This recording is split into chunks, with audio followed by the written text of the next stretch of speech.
네, 안녕하세요. 웹3에 대해 고민하는 모든 분들을 위한 컨텐츠 블록깨기 시즌3 웹3 사용 설명서 진행을 맡은 아나운서 황봄입니다. 자, 오늘은 저와 쟁글의 김준호 대표님 외에도 또 호스트가 한 분 더 계시는데요. 오늘의 특별 호스트 쟁글의 장경필 리서치 부문장님 모셨습니다. 안녕하세요. 자기소개 부탁드릴게요. 네, 안녕하세요. 쟁글에서 웹3 그리고 블록체인을 주제로 리서치를 발간하고 있는 리서치팀의 장경필입니다. 최근에는 그 웹3 파이낸스라는 그 엔터프라이즈들을 대상으로 하는 서비스를 개발하는 총괄 역할도 같이 겸업을 하고 있습니다. 네, 들리는 말에 의하면 쟁글의 김준호 대표님 부조리에 대해서 오늘 폭로하러 나오셨다고. 네, 그 촬영이 끝나는 때에 맞춰서 제가 네. 그 있는 그대로 가감없이 말씀드리도록 하겠습니다. 너무 다 예고제네요. 네, 네. 너무 다 미담밖에 없어가지고 파도 네, 미담만. 그래서 좀 이제 인간미 있게 네, 아무튼 다음으로 네, 알겠습니다. 네. 오늘 특별 호스트 활약도 네. 기대를 해보도록 하겠습니다.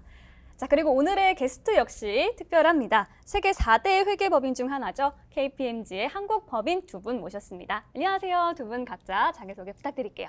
네, 안녕하세요. 삼정 KPMG 신문철 상무입니다. 저는 주로 전기전자, 통신, 플랫폼 기업들에 대한 감사와 회계자문 업무를 제공하고 있고요. 작년에는 회계기준원 가상자산 TF위원으로 활동을 했습니다. 현재는 이제 국내 최대 가상자산 거래소에 대해서 그 재무자문하고 내부 통제 자문을 제공하고 있습니다. 네, 안녕하십니까. 저는 삼성 KPMG 정보통신사업본부에서 근무하고 있는 최현택 상무입니다.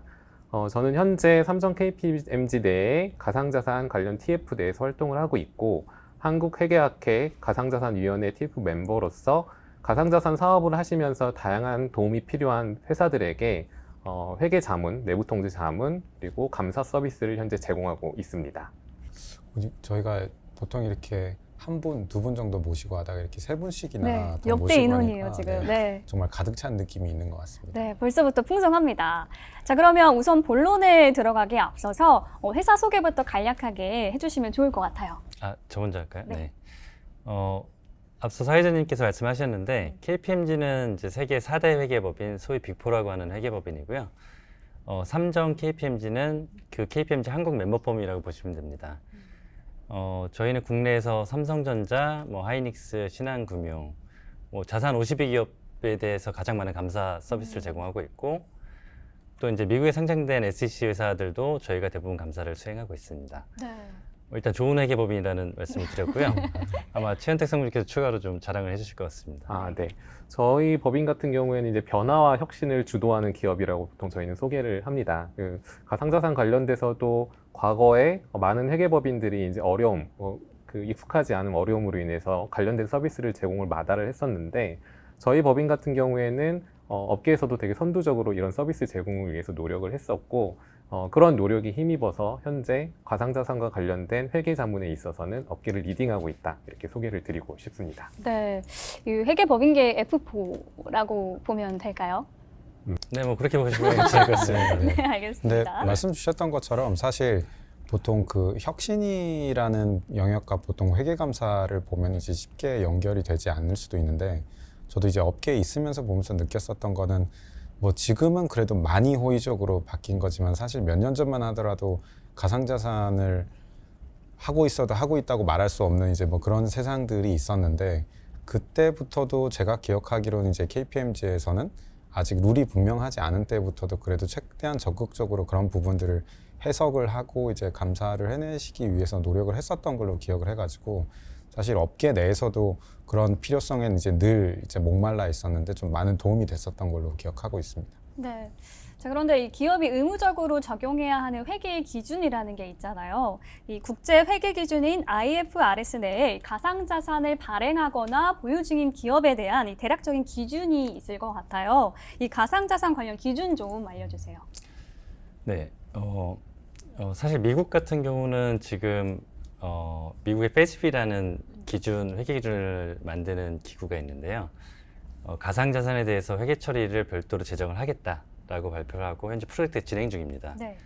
아쉽지만 이제 국내 기업들이 적용하는 IFRS 같은 경우는 사실 관련된 기준서가 아직 없고요. 그리고 또 앞으로도 만들지 않겠다. 뭐 차후에 바뀔 수도 있지만 현재는 그 기준서를 새로 만들 계획을 발표하지 않고 있는 그런 상황입니다. 다만 2019년도에 그 IFRS 해석위원회라는 데가 있는데 거기서는 이제 가상자산을 보유한 기업 입장에서 이걸 뭐 무형자산으로 분류할지 재고자산으로 분류할지 이 두 가지 분류 기준에 대해서만 제시를 했고, 그 다음에 유럽의 재무보고 그 자문그룹이 있습니다. 거기서는 이제 가상자산 발행 기업 입장에서 이 발행 상황별로 기존의 IFRS 기준서를 뭐 금융자산 기준서를 적용할지 아니면은 뭐 수익인식 기준서를 적용할지 이런 분류에 대한 안내만 가이드가 간단하게 나와 있고요. 사실 구체적인 지침이 없는 상황이라서 뒤에 말씀드리겠지만 근본에 이제 금감원에서 가상자산 지침을 마련한 그런 이유가 됐다고 생각하시면 될 것 같습니다. 네. 말씀해주신 대로 IFRS에서 아직 명확한 그 기준이 나오지 않았다 보니까 이 가상자산을 발행한 기업들이 이제 저마다 제각각 다른 방법으로 이제 회계 처리를 하고 있는데 어떠한 방식으로 지금 회계 처리가 이루어지고 있는지 조금만 더 설명해 주실 수 있으실까요? 네, 사실 말씀하신 대로 되게 다양한 회계 처리가 지금까지 있어 왔고요.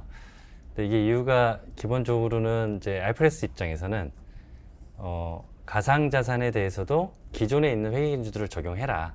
이게 이제 기본 입장이라 별도로 기준서를 만들지 않겠다라고 이제 얘기를 한 거고. 근데 이제 가상자산이라는 게 사실 기존 산업에 없던 부분인데 기존 산업의 기초로 만들어진 이 기존의 회계 기준들을 적용하려다 보니까 사실 판단하는 데 되게 어려움이 많았습니다. 예. 그런 상황이 있다 보니까 뭐 아시겠지만 어떤 기업은 이제 가상자산 발행을 하고 뭐 수익을 인식했는데 어떤 기업은 수익을 인식 못하고 또 어떤 기업은 이제 가상자산을 보유하고 있는데 뭐 금융상품으로 봤다가 또 어떤 기업은 재고자산이다, 무형자산이다. 사실 현재까지 그런 다양한 회계 처리가 존재해 왔고요. 요번에 아마 감독 지침이 좀 적용되면서 상당 부분 좀 개선이 되지 않을까 그런 생각하고 있습니다.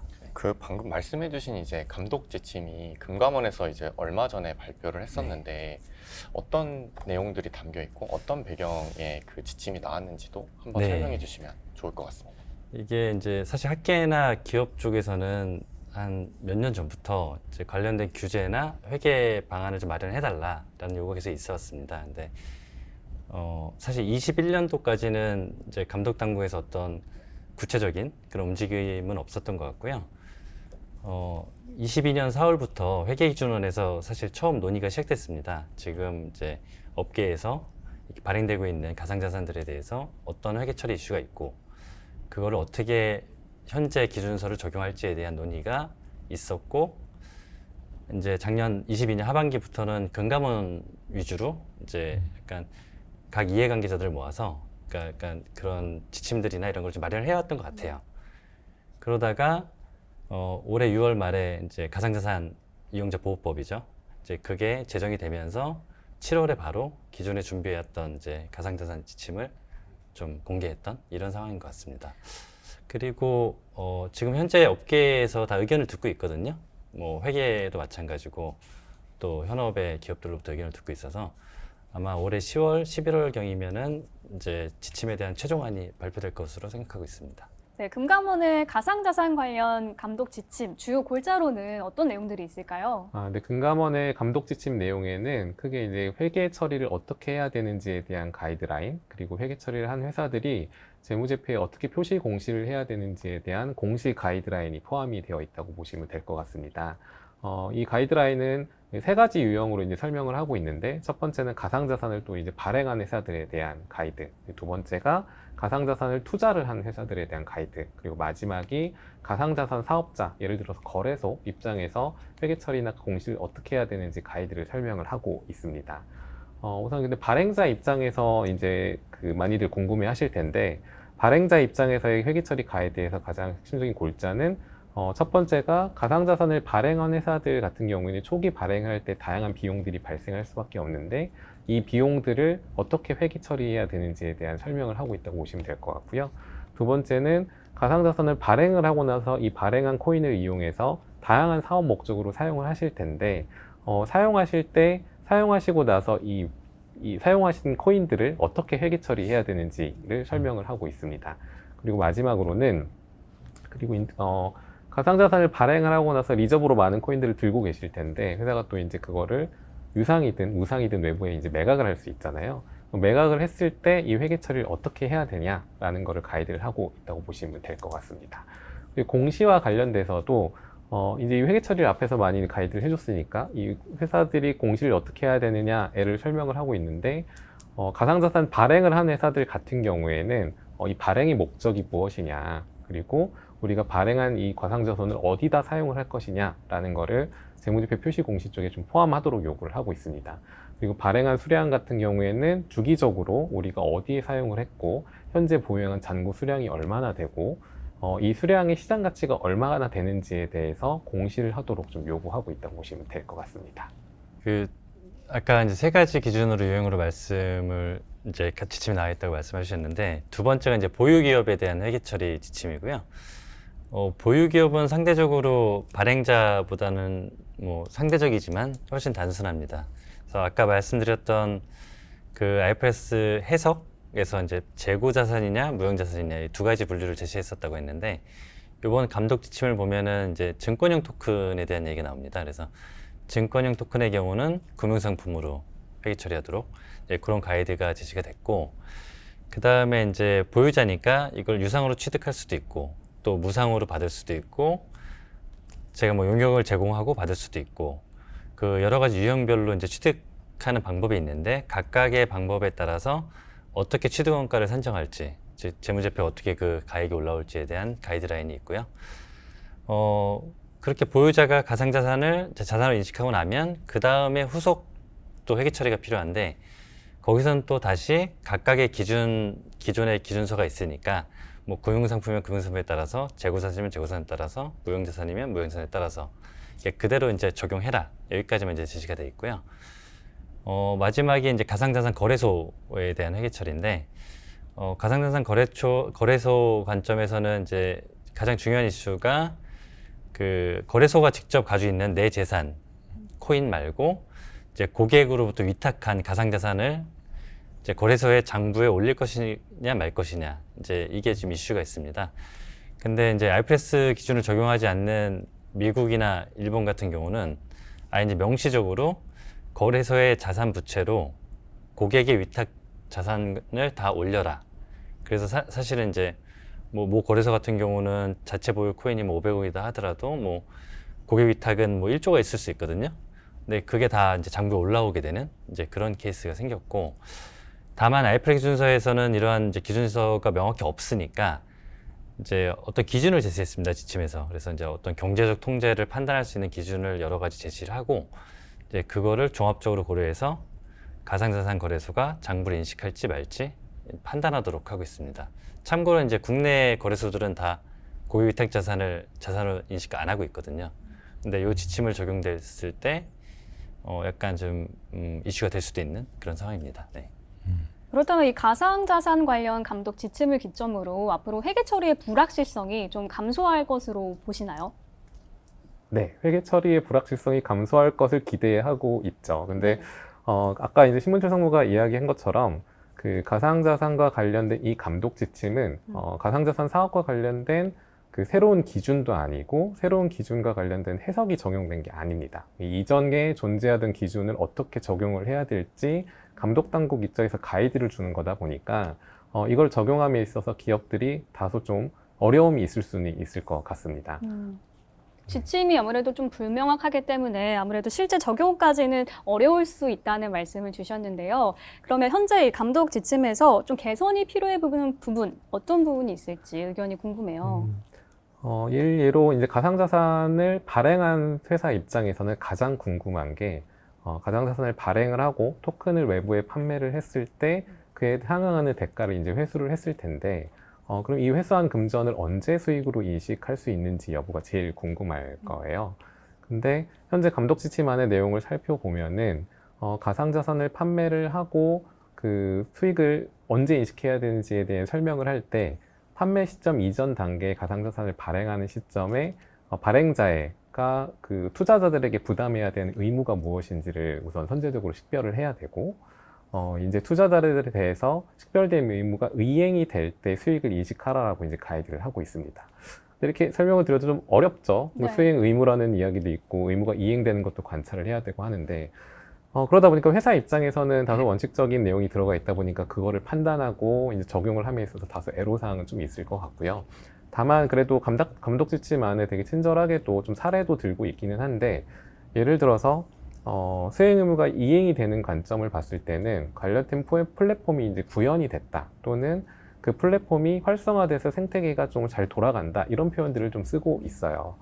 그래서 기업들은 그런 이제 우리가 제공하는 플랫폼이 구현이 됐는지 그리고 이런 생태계가 잘 활성화돼서 돌아가고 있는지를 스스로 판단하셔서 수익 인식 시점을 정하셔야 되는 게 현재 가이드라인의 주요 골자라고 보시면 되는데 사실 이 또한 이제 발행한 기업이 판단하셔야 될 사항이다 보니까 가이드라인이 나왔을 때도 약간 좀 불편함이 좀 있으실 수는 있는 상황인 것 같습니다. 네. 말씀하신 것처럼 사실 그런 기준으로 본다라고 하면은 어떻게 보면은 그 발행사에서 직접적으로 그런 부분들에 대한 해석을 나름의 확신을 가지고 해놓고 근거는 마련해 놓을 수는 있지만 사실상 그거에 대해서 나중에 어떤 판단이 내려졌을 때 맞을 수도 있고 틀릴 수도 있는 입장이다 보니까 여전히 좀 리스크에 대한 범위는 꽤 남아 있다라고 봐야 되는 상황이겠네요. 네, 맞습니다. 이게 아무래도 이게 판단이 많이 개입이 되다 보니까 그 판단을 함에 있어서 구체적인 준거 기준이나 구체적인 증빙, 구체적인 다큐멘트가 존재하지 않으면은 대표님 말씀하신 대로 추후에 제3자의 질문이나 공격이 있을 때 그걸 어떻게 잘 방어해야 되는지가 이제 현재 회사들 입장에서는 고민이 되는 포인트일 것 같습니다. 그래서 추가로 그러면 그런 부분들에 있어서 그 회계법인들과 같이 일을 하면서 조금 더 잘 마련할 수 있는 부분이 사실 어떤 부분들이 더 있다라고 봐야 될까요? 뭐 말씀해서 하셨지만 그 저희 지침을 보면 사실 저희가 제일 어려워하는 게 종합적으로 판단해라라는 부분인데요.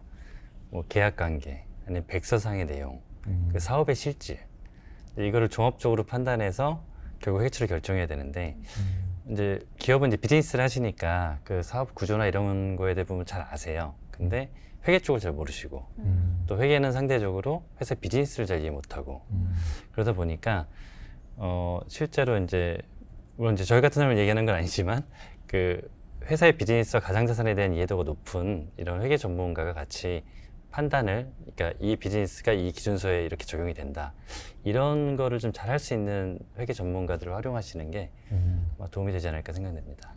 자, 계속 질문이 있는데 그런 경우에 그러면은 KPMG에서 같이 일을 하실 때는 예전에 이제 가상자산이 아닌 경우 대비 가상자산 관련된 이제 회계 업무를 같이 하실 경우에는 실제로 그 뭐 재무팀이나 회계팀보다는 사업팀과도 논의를 더 많이 하시게 되는 일이 있으신가요?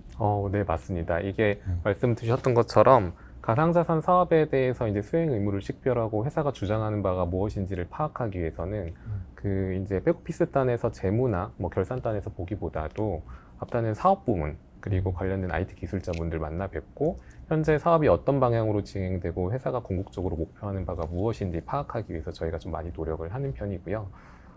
이전 사례에서도 정말 다양한 사례가 있어서 뭐 사례를 다 설명드릴 수는 없지만 궁극적으로 가상자산을 발행하고 운영하는 것은 정말 비슷한데 결과론적으로는 비슷한데 실제 내부에 들어가서 관련 사업 부문들의 인터뷰를 해보면은 각자 추구하시는 방향들이 다 다르기 때문에 그거에 맞춰서 이제 다큐멘트를 하고 이런 부분에 저희가 좀 많은 도움을 드리려고 노력하고 있습니다. 알겠습니다. 만약에 이러한 감독 지침이나 어쨌든 회계 법인에서의 가이드라인을 드릴 텐데 이런 부분들을 지키지 않았을 때 발생할 수 있는 리스크나 불이익 같은 것들이 어떤 것들이 있을까요? 좀 무서운 얘기이긴 한데요. 사실 이제 재무제표에 가상자산과 관련된 사항들이 공시가 되다 보니까 가상자산과 관련된 가이드라인을 준수하지 않게 되면은 재무제표 작성과 관련돼서 감독기관이 요구하는 사항에 응하지 않았기 때문에 관련된 이제 회계와 관련된 벌칙 조항들이 적용이 될 거고 가장 이제 대표적으로 있을 수 있는 게 뭐 관련된 경영진들에 대한 뭐 해임 권고라든가 벌가금 이런 게 있을 수가 있겠죠. 그리고 상장회사 같은 경우에는 만약에 그런 사항들을 충족시키지 않았을 경우에 이제 상장과 관련된 좀 리스크가 있을 수 있는데 추가적으로 더 이제 좀 저희가 봤을 때 심각하게 생각하는 리스크 중에 하나는 이전까지는 이 재무제표 이용자의 범위가 보통은 주식 투자자들, 그다음에 채권자들, 그 정부, 그리고 잠재적인 투자자들을 보통 이제 재무제표 이용자라고 보고서 이제 재무제표 작성과 관련돼서 되게 충실하게 지키자라고 했다고 하면은 이 가상자산과 관련된 회계처리 가이드가 나오고 가상자산과 관련된 공시 내용들이 포함이 되면서 이 재무제표의 이용자 중에 가상자산 투자자가 포함이 되었다고 좀 보시면 될 것 같습니다. 이 경우에 이제 회사가 가이드라인이나 이런 걸 준수하지 않고 회계 처리를 하고 공시를 하는 순간 가상자산 투자자들로부터 잠재적인 민사 및 형사소송의 위험까지 좀 직결돼서 노출될 수 있다고 좀 봐주시면 될 것 같습니다. 그러면 좀 아직 모호한 부분이 있는 가이드라인인 상황에서 뭐 오히려 반대로 뚜렷한 상황에서 이제 다른 자산에서 위반을 했을 때랑 여기는 그래도 아직 좀 모호하니까 기업 입장에서는 우리는 이렇게 해석해서 했다 하면서 좀 따져볼 여지는 없나요? 그런 이게 이제 지금까지는 사실은 네. 감독 당국에서 아까 규제나 네네. 이런 부분이 이제 어떻게 보면 손을 안 댔다고 보실 수 있는데 이제 감독 지침이 확정된 이후에는 이제 기준이 마련됐기 때문에 어쨌거나 저희가 재무제표에 대한 부분은 감독 당국의 제재를 받기 때문에 아마 판단이 모호하다는 이유로 이게 해소되진 않을 그런 문제인 것 같습니다. 네. 그러면 다루는 기업들의 입장에서도 훨씬 더 선제적으로 그 부분에 대한 걸 심각하게 받아들이고 고민을 해야 되는 상황이 오겠네요. 네. 이게 저도 여쭤보게 됐었던 게 주변에 이제 많은 이제 코인을 보유하고 있거나 뭐 발행을 했거나 한 기업들을 보면은 아무래도 보통 이 회계, 감사, 뭐 재무는 재무팀의 영역이다, 뭐 CFO의 영역이다, 뭐 파이낸스의 영역이다 선을 긋는 경우가 좀 많이 있는데 지금 듣고 보다 보니 오히려 그냥 사업하는 쪽에서 아니면 뭐 다른 사업 개발 영역이든 뭐 프로덕트 팀이든 그쪽에서까지 훨씬 더 확장적으로 이걸 같이 고민을 풀어 나가야 되는 그런 문제들이라서 역시 이 업계는 다시 돌아봐도 난이도가 높은 업계이구나라는 생각을 난이도. 하게 됩니다. 네. 방금 헬 난이도 얘기해 주셨는데 네. 진짜 가상자산을 발행하고 이제 보유하고 있는 기업들이 이 가상자산 관련 그 회계 활동, 재무 활동을 그 재무제표에 반영하고 감사인으로부터 감사를 받는 과정이 정말 어렵다라고 제가 들었었어요. 그래서 어떤 어려움들이 조금 있는지. 네, 말씀을 드리면 이제 저도 감사인 입장에서 이제 좀 생각을 해보면은 앞서 말씀드렸던 것처럼 가상자산과 관련된 회계 처리를 할 때는 회사의 판단이 수반이 될 수밖에 없는 상황인데 사실 가상자산은 회계 처리를 잘 하려면 아까 대표님 말씀하신 것처럼 앞에 있는 사업에 대한 이해도 잘 돼야 되고 이해가 잘 되려면 회사에서 이 사업에 대한 준비도 잘 돼서 다큐멘테이션이 잘 돼야 되고 이를 근거로 감사인한테 주장을 할 수 있어야 되는데 사실 너무 어렵습니다. 내용들이 너무 어렵고 이 다큐멘테이션에 이런 게 재무적인 언어로 이해할 수 있을 정도로 표현이 되어 있는 경우도 좀 많지 않은 경우가 다반사고요. 그러다 보니까 감사인 입장에서는 어려운 내용에 다큐멘테이션도 명확하게 되지 않다 보니까 회사의 주장을 그대로 받아들이기에는 다소 리스크가 좀 있는 상황이어서 그런 부분에 있어서 회사와 감사인 간에 좀 마찰이 좀 있을 수는 있을 것 같고요. 실제로 최 상무님은 감사를 해보셨잖아요. 네. 발행 기업에 대한 감사를 해보셨는데 이게 이제 회계사다 보니까 사실 블록체인 기술에 대한 이해가 많지 않은 상황이고 그러면 사실 이걸 잘 모르는 상황에서 감사를 시작할 수도 있습니다. 근데 데이터들은 지금 블록체인 안에서 온체인 데이터 형태로 다 이제 가져와야 되는데 그 자료 데이터를 수집하는 것 자체에 대한 거에 대한 신뢰성을 저희가 어떻게 확보할지 이런 부분에 있어서 사실 어려움이 좀 많이 있었잖아요.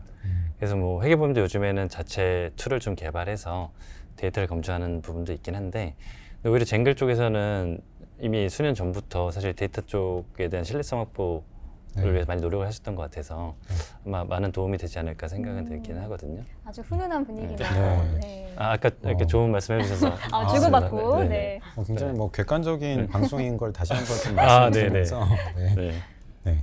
네, 말씀해 주신 것처럼 사실 이게 규정이 어려우면은 그 뒤에 따라야 되는 행동 지침이나 액션들은 몇 배의 난이도로 더 가는 것 같아요. 그냥 그래서 어떻게 보면은 규정이 해석이 어렵구나 생각하는 거 뒤에 실질적으로 그 뒤에 내가 이거를 문제없게 행하기 위해서는 그걸 훨씬 더 좀 심각하게 받아들이고 가는 경우들이 있어야 될 것 같은 게 주변에서도 그냥 감사 때 돼서 하다 보면은 말씀하셨던 건 그동안 쌓였던 수많은 건들을 그때 가서 하나 보면서 이제 그 우리가 얘기하는 휴민트, 그러니까 그 그냥 기억력에 의존하면서 이게 이거였나 하다 보면은 대부분 기억을 하더라도 몇 가지 놓치는 것들 때문에 좀 정말 많은 시간을 낭비하는 경우들이 있어서 저희 회사 입장에서 이제 그런 부분들을 좀 많이 고민을 하게 되고, 또 반대로는 또 결국에는 이제 감사인 입장에서, 회계법인 입장에서 어떻게 처리가 되어야 되는가라는 관점에서도 좀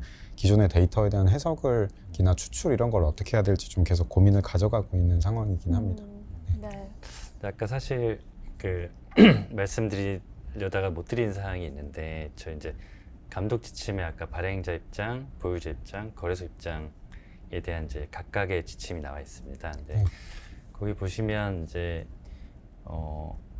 이 거래 형태가 어떤 거냐, 예를 들면은 이 발행 기업에서 코인을 줬는데 뭐 어떤 개발 용역을 제공받고 준 건지, 아니면 임직원들에 대한 상위 형태로 준 건지, 그냥 무상으로 준 건지, 이런 여러 형태들이 있는데, 근데 이제 김준 대표님 말씀하셨지만 이게 이제 거래가 계속 누적이 됩니다. 뭐 건수도 많을 수 있고. 근데 그 각각 거래가 어떤 유형으로 이루어진 건지를 사실 데이터를 알 수 있어야 이제 적당한 회계 처리가 이루어질 수 있거든요. 왜냐면 회계 처리 방법이 다 다르기 때문에. 그래서 그런 관점에서 또한 이 데이터 관리가 되게 중요한 것 같습니다.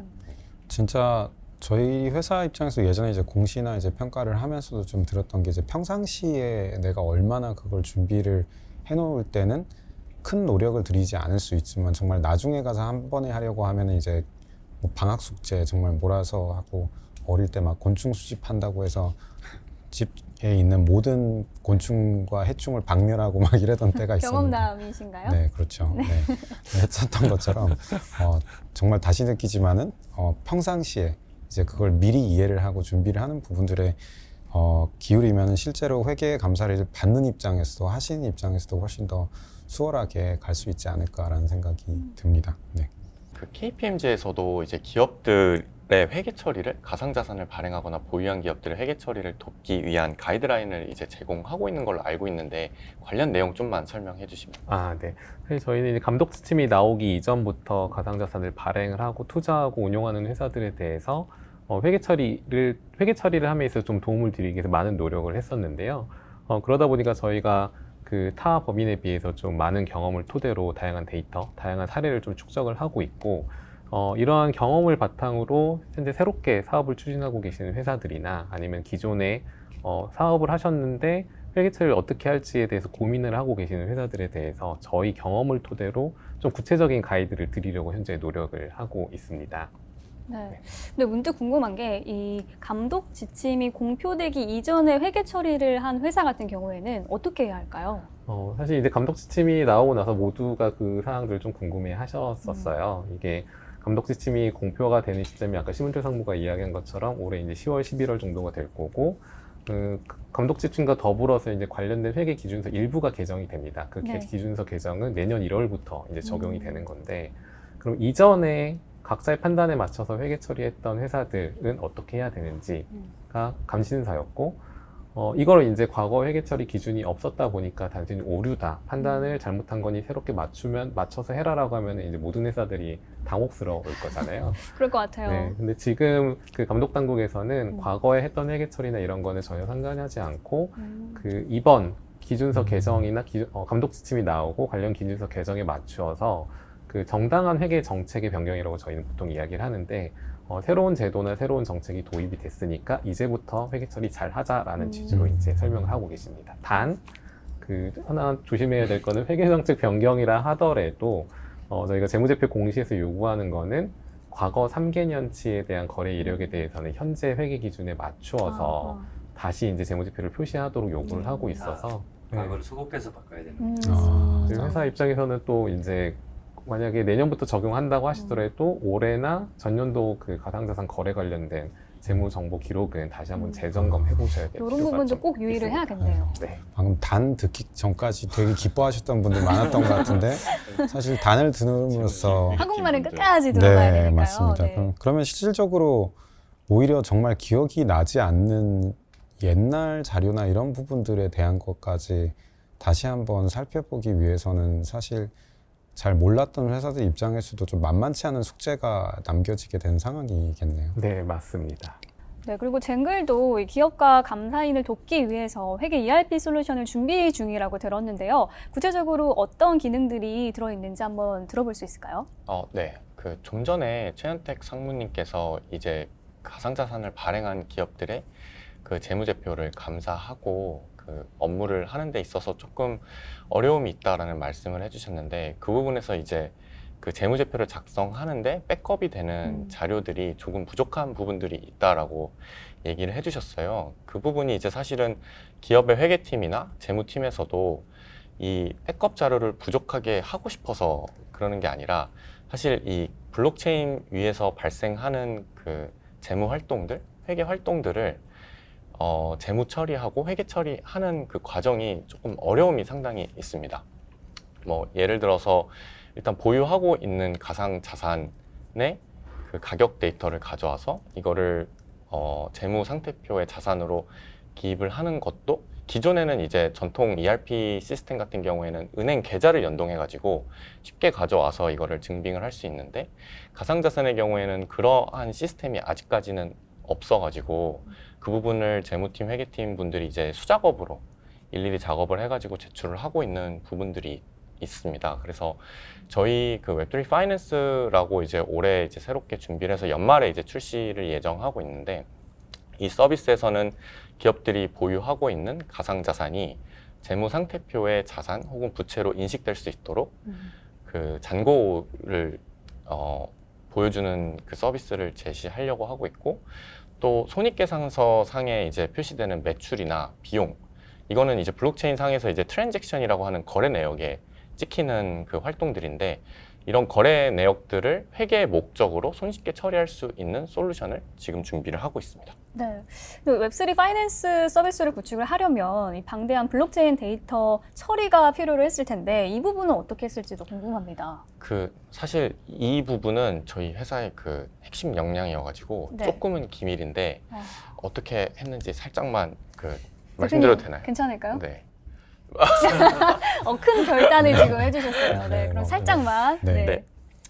네. 일단은 블록체인 위에서 발생하는 수많은 거래 내역들 그리고 데이터들을 실시간으로 불러올 수 있어야 하기 때문에, 뭐 예를 들어서 이더리움과 같은 블록체인에서 데이터를 가져오는데 필요한 노드를 다수를 설치를 해가지고 끊김이 없이, 그리고 빠지는 부분이 없이 가져올 수 있도록 저희가 노드 세팅을 해놓고 그거를 저희 자체 서버에 직접 데이터들을 다 적재를 하고 있고요. 그리고 이번에 이제 뭐 저희 다른 서비스들도 이제 제공을 하면서 저희가 조금 시행착오들을 겪으면서 개선을 하게 됐던 부분이, 이제 어쨌든 빅데이터를 처리를 해야 되다 보니까 그런 데이터 아키텍처 설계를 그 빅데이터 처리에 포커스된 방식으로 이제 처리를 해야 되는데, 하둡이라는 기술을 조금 활용해 가지고 그런 데이터 처리를 지금 해서 다양한 솔루션들, 그리고 웹3 파이낸스 솔루션에도 활용할 수 있게끔 지금 데이터 처리를 하고 있습니다. 네. 그래서 목표는 조금 더 말씀드리자면은, 앞으로 한 수십 개의 블록체인에 적재되고 그리고 처리되고 있는 데이터들을 빠르게 실시간으로 처리해서 이 서비스들을 이용하는 그 고객들이 쉽게 볼 수 있도록 하는 게 목표입니다. 더 보충하실 말씀 있으실까요? 그럴까요? 네. 아무튼 네, 방금 이제 경필님께서 저희 인프라 부분에 대해서 좀 말씀을 주셨는데, 사실 이제 온체인 데이터를 활용한다라는 건 생각보다 그 데이터는 퍼블릭이지만 그걸 보기 위해서 어떤 인프라를 구축을 하고 얼마나 효율적으로 데이터를 뽑아내는지에 따라서 사실 서버 비용이라는 게 정말 많이 달라지게 됩니다. 그리고 아시다시피 메인넷이 하나만 있는 것도 아니고 여러 개의 메인넷이 있기 때문에 특정 한 가지 목적만을 위해서 노드를 돌리고 그 데이터 인프라 비용을 감당한다는 건 사실 쉽지 않은 부분이 있고요.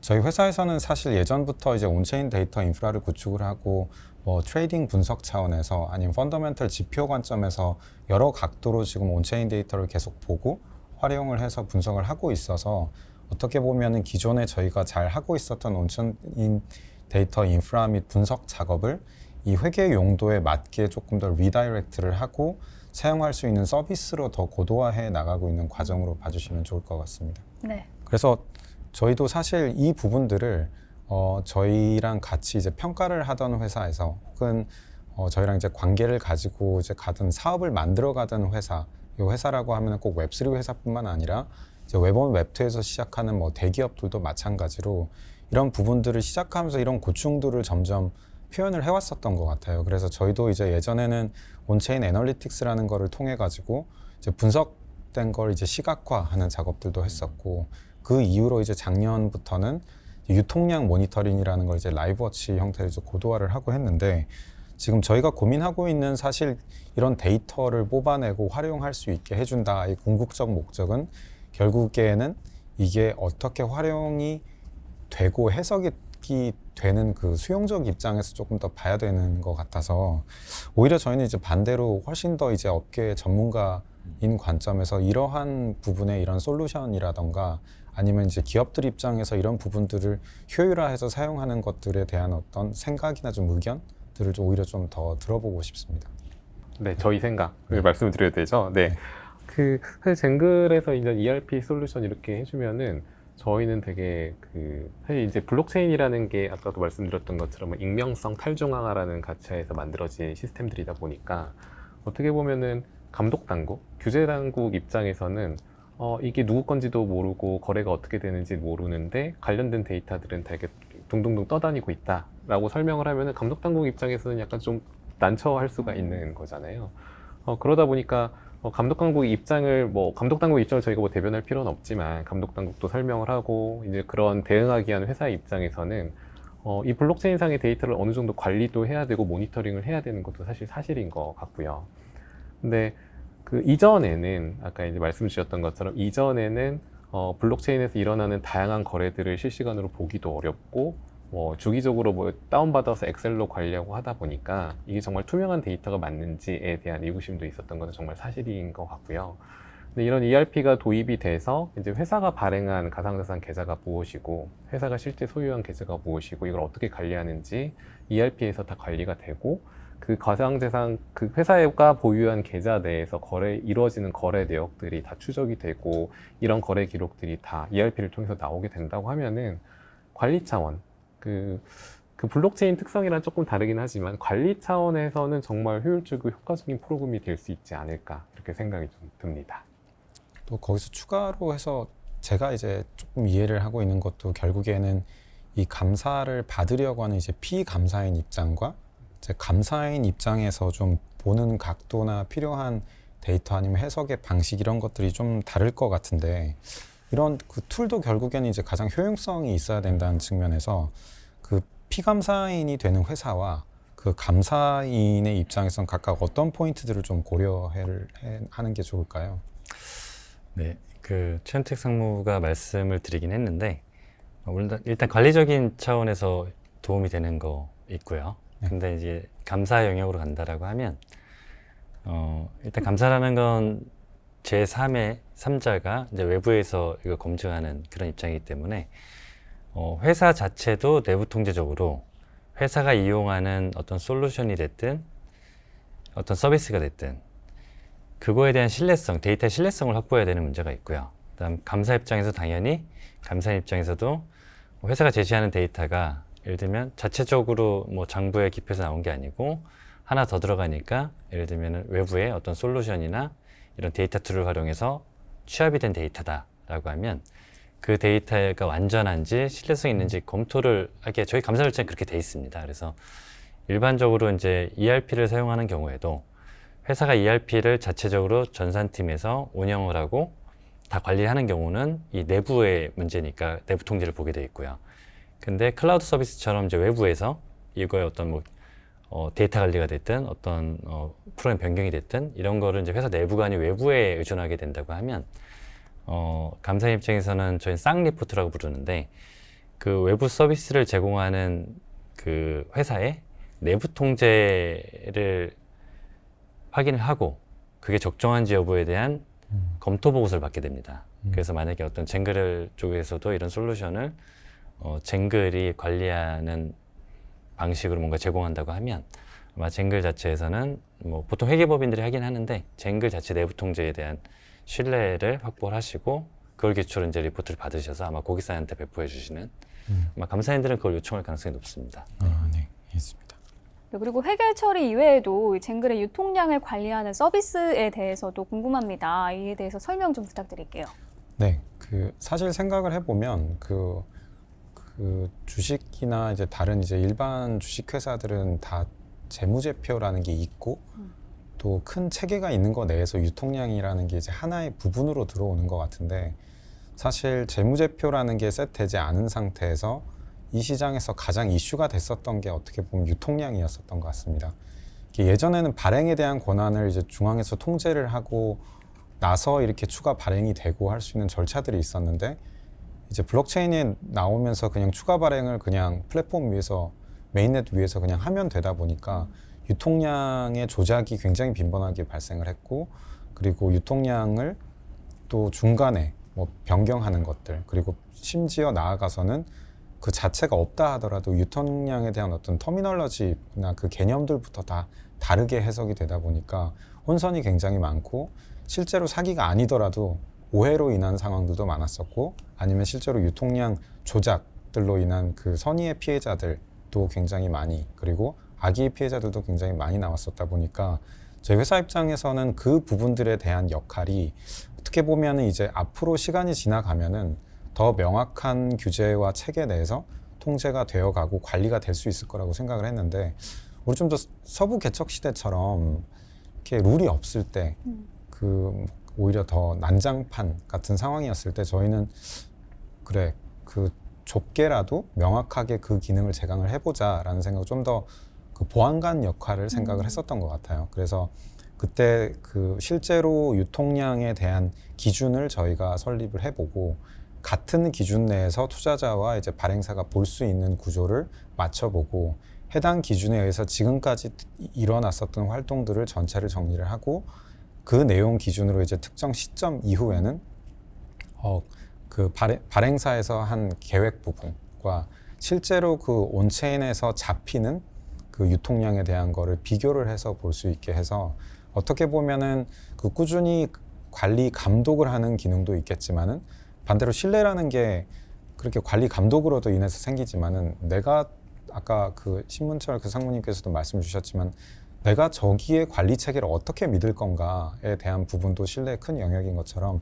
저희는 그래서 어떤 터미널러지와 체계를 잡고 최대한 그 발행사와 그 투자사들 사이에서 같은 눈으로 볼 수 있는 서비스를 만들고 또 시각화해서 실시간으로 이제 추적이 될 수 있는 서비스를 만들어서 했었고 오히려 컴플라이언스나 이런 그 투자자 보호 쪽에 관심이 많은 기업들 위주로 해서 이런 저희 서비스들을 많이 이용해 가고 있는 상황입니다. 네, 좋습니다. 끝으로 두 분 궁금하신 점이나 아니면 추가로 보충할 부분 있으실까요? 네. 네, 좋습니다. 자, 그리고 오늘 특별 호스트로 함께 해주셨는데 소감이 궁금해요. 소감에서 아까 살짝 말씀해 폭로? 주시긴 했는데 그 드디어? 회사 내 이제 과도한 업무 지시 그리고 어. 직장 내 괴롭힘 이런 것들이 있다라고 얘기를 하기에는 조금 없기 때문에. 네. 그래서 그런 부분들은 제가 말씀을 더 못 드릴 것 같고 상당히 아쉽네요. 네. 네. 없는데 얘기를 할 수가 없으니까. 쉬는 시간에 모종의 거래가 있었던 게 아닐까 제 합리적인 어깨를 의심을 살짝 좀 짚으시더라고요. 네. 좋은 말만 지그시 눌러가지고. 격려의 말씀.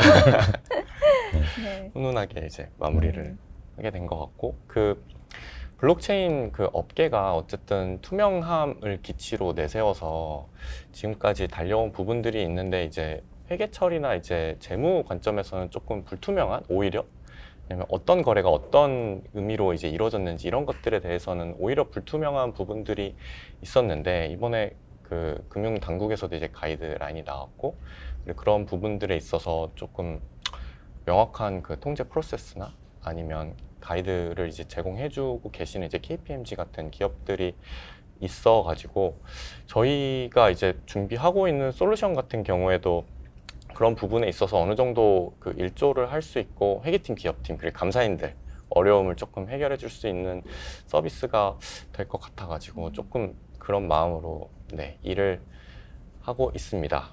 라고 말하면 네. 아름답게 마무리가 될 수 있을까요? 대본 미리 써주신 거 아니죠, 지금? 아니에요. 네. 아니, 근데 저도 좀 한 가지 더 첨언해 보자면 네. 사실 지금까지 이제 그 기업 환경에서 이제 일을 하던 이제 많은 기업들 같은 경우에 어떻게 보면 이미 시스템이 너무 잘 되어 있었기 때문에 당연하게 하면 되었었기 때문에 오히려 신경을 안 쓰고 있었던 부분들이 많았던 것 같아요.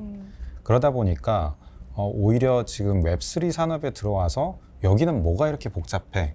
여기는 왜 이렇게 해야 될 게 많아라고 하는데 저는 실질적으로 비교를 해보면 오히려 훨씬 덜 해도 되는 부분들이 많이 있는 것 같거든요.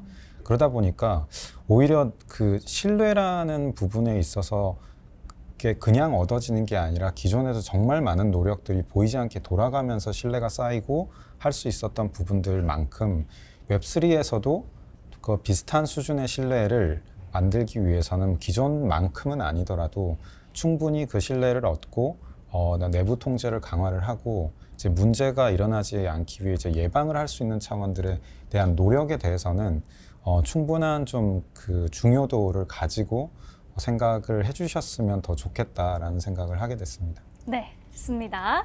네, 이렇게 해서 지금까지 특별 호스트 장경필 리서치 부문장님과 함께 KPMG 한국법인 두 상무님 모시고 가상자산의 회계 처리에 대해서 이야기 나눠봤습니다.